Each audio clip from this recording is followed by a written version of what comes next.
구독, 좋아요, 알림 설정 부탁드립니다. 그럼 사연 시작하겠습니다.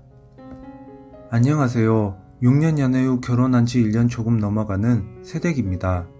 이런 고민에 배부른 소리 한다는 지인들도 있지만 전 죽기보다 시댁 도움 받기가 싫어서요. 특히 시아버님은 괜찮으신데 시어머님 문제라서 고민글 올립니다. 돈 가지고 휘두르려는 시어머님에 대한 적개심이 저도 모르게 나날이 커지고 있거든요. 저희 집은 형편이 그리 좋지 않았습니다. 부모님 모두 대학은 나오지 못하셨지만 성실히 지내오셨고 제가 공부하는 데 있어서는 빚을 내서 최대한 지원해 주셨습니다. 아프신 조부모님도 살뜰히 모시고 계세요. 덕분에 저는 4년제 대학에 입학했고 4년 내내 성적 장학금을 받고 안정적인 직업을 얻어 만족하며 생활하는 중입니다. 남편과는 대학교 3학년 때 같은 교양 수업 중에 만났어요. 저와 달리 남편의 집은 꽤 부유한 편에 속합니다. 시부모님 또한 대학은 나오지 못하셨으나 자수성가하셔서 지방에 상가 건물 5채를 올리셨고 그래서 남편은 늘 아르바이트를 병행하며 학업을 이어왔던 저와는 달리 알바 한번 안 해보고 대학 시절에도 준대형급 차를 몰고 다녔어요. 나름 오랜 연애 끝에 둘 다 취업도 마쳤겠다. 서로 부모님을 만나 뵙고 결혼을 하게 됐습니다. 지금 남편과 살고 있는 소형 아파트는 저희 부모님께서 제 청약 통장을 20살 때부터 만들어주신 덕분에 제가 청약을 넣어 분양받은 것이고 제가 그동안 모아놓은 돈과 직장인 신용대출을 최대한 받아서 구매한 것입니다.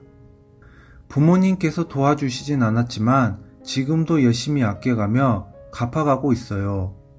처음 결혼 준비할 때까지는 시어머님이 굉장히 쿨하셨습니다. 혼수예단 생략에 결혼식장, 집 문제 모두 저희 보고 알아서 하라고 말씀하셨거든요. 그런데 결혼을 하고 나니 쿨하셨던 시어머니가 180도 달라지셨습니다. 돈을 가지고 저를 휘두르려 하시거든요. 처음에는 갖고 있는 아파트 대출금을 지원해 주겠다고 하셨습니다. 정말 감사했어요. 그런데 들어보니 대출금을 갚아주는 대신에 그 집은 세를 주시고 시부모님이 계신 지방의 아파트를 사줄 테니 내려왔으면 좋겠다고 하시더라고요. 남편이야 인사교류가 가능해서 괜찮지만 저는 일의 특성상 연고 없는 지방에서는 자리 잡기도 힘들고 더욱이 지금 속한 회사가 만족스럽기에 현재로선 내려가고 싶은 마음은 없다고 완곡히 말씀드렸습니다. 쿨하게 알았다고 하셨는데 나중에 남편에게 전화하셔서 장남이 타지에 있는 게 싫다면서 네가 타지에 계속 있겠다면 상가들은 남동생에게 모두 줄 수밖에 없다는 식으로 화를 내셨다 합니다. 제가 제 직장을 포기하면서까지 그 건물 받고 싶지도 않고 바라지도 않는데요. 이 일은 그렇게 유야무야 넘어가는 듯 했어요. 그런데 저번 설에 차례를 마치고 시이모님들이 오셨을 때 제게 아이는 언제 가질 건지 물어보시더라고요. 그래서 아직 늦은 나이도 아니고 대출금도 갚고 좀 더 여유가 있을 때 계획할 거라고 말씀드리니 옆에서 시이모님들이 아이는 낳기만 하면 시부모님이 다 지원해 줄 텐데 아이 낳고도 일 계속하는 건 아이 정서에 좋지 않다더라. 온갖 이야기를 하시더라고요. 차분히 듣고 있다가 저랑 남편이 준비가 안 된 이상 금전적 지원을 해주셔도 힘들 것 같아요 라고 좋게 말씀드렸어요. 그런데 다음날 밤 시어머님이 남편한테 전화해서는 갑자기 더 이상 못 견디겠다. 걔가 날 무시하는 것 같다.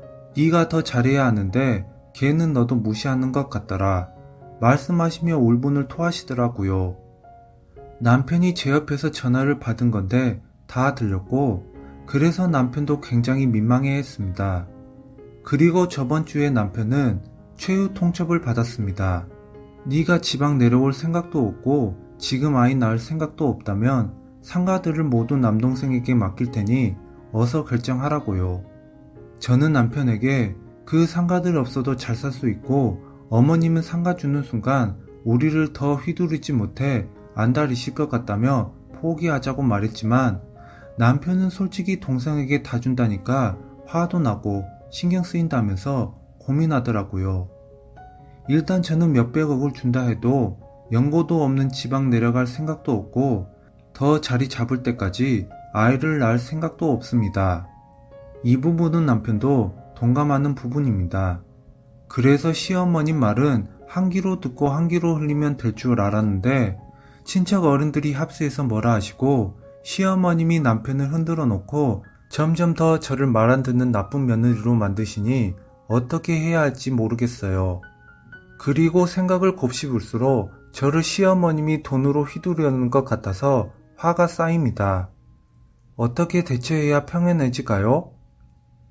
이번 사연 어떠셨나요? 좋은 의견 부탁드립니다.